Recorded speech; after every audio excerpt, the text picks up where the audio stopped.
தமிழகத்தில் நடைபெற்று வரும் திமுக ஆட்சி என்பது பெண்கள் நலனுக்கு எதிரான ஆட்சி என புதுச்சேரி அதிமுக மாநில செயலாளர் அன்பழகன் குற்றம் சாட்டியுள்ளார்.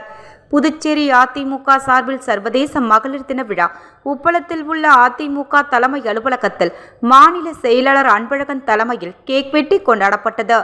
மாநில மகளிரணி செயலாளர் விமலா ஸ்ரீ முன்னிலையில் நடைபெற்ற விழாவில் ஏழை எளிய மக்களுக்கு தையர் மிஷின், கிரைண்டர், மிக்சி, குக்கர், தவா, மின்னடுப்பு, கேஸ் அடுப்பு, ஹாட் பாக்ஸ், புடவை உள்ளிட்ட பல்வேறு நலத்திட்ட உதவிகளை மாநில செயலாளர் அன்பழகன் வழங்கினார். தொடர்ந்து விழாவில் பேசிய அன்பழகன், தற்போது தமிழகத்தில் நடைபெற்று வரும் திமுக ஆட்சி என்பது பெண்கள் நலனுக்கு எதிரான ஆட்சியாகும்.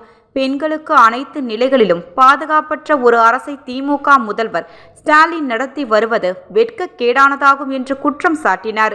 எதிர்வரும் 2026 சட்டமன்ற தேர்தலில் தமிழகத்தில் பெண்கள் விரோத ஆட்சி அகற்றப்பட்டு தமிழகம் மற்றும் புதுச்சேரியில் பொது செயலாளர் எடப்பாடியார் தலைமையிலான பொற்கால ஆட்சி அமையும் என உறுதிபட தெரிவித்தார். இந்நிகழ்ச்சியில் நிர்வாகிகள் மற்றும் தொண்டர்கள் திரளாக கலந்து கொண்டனர்.